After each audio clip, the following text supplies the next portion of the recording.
I imagine as well, it probably really helps if the CEO has a good amount of self awareness in terms of just where their strengths are, where they're not as strong. Any commentary kind of insights there?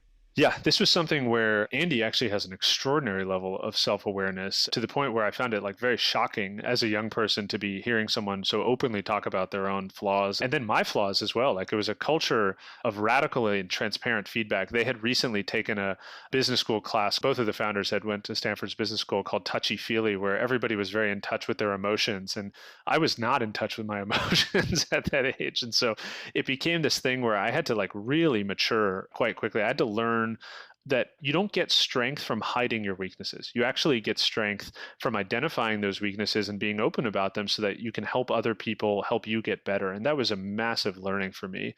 But I agree that a high degree of self awareness on the leadership team will often be a way to include better managers, on that team. And ultimately, I think what Andy was great at was investing in other people's career growth. And one of the things that he did at Bonobos that I'll never ever forget was he kind of set me free 2.5 years in. He said, in a very kind way, he's like, I think you've done a lot here at this firm. I think maybe you should go to another firm and have a bigger impact at a higher thing.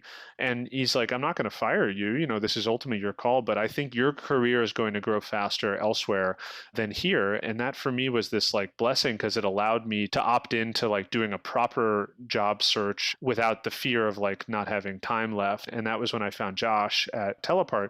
And Josh was just a very different type of leader. He had much more domain expertise on the technology front. He was a product manager at Google and a very good one at that. And so I just learned very quickly about the importance of upping my technical game. It was a very technical product that we had to learn how to sell, or I had to learn how to sell. And so it was a really nice complementary experience. And this is one of the things that I end up advocating for people who ask for career advice is in the early years where you're optimizing for learning rather than earning, like really try and accumulate disparate skills. And this ultimately came back to how I thought about building Zigg, the firm. My partner and I have very complementary skills rather than overlapping skills. But it became a real business school education for me just without going to business school. And a quick aside on that, the reason why I didn't go to business school is because at Bonobos, I was oftentimes like recruiting for various roles, and the applicants we would get for a lot of these roles were coming from business school. And so I said, like, if these people are ultimately applying for roles that are going to be reporting to me in some capacity, like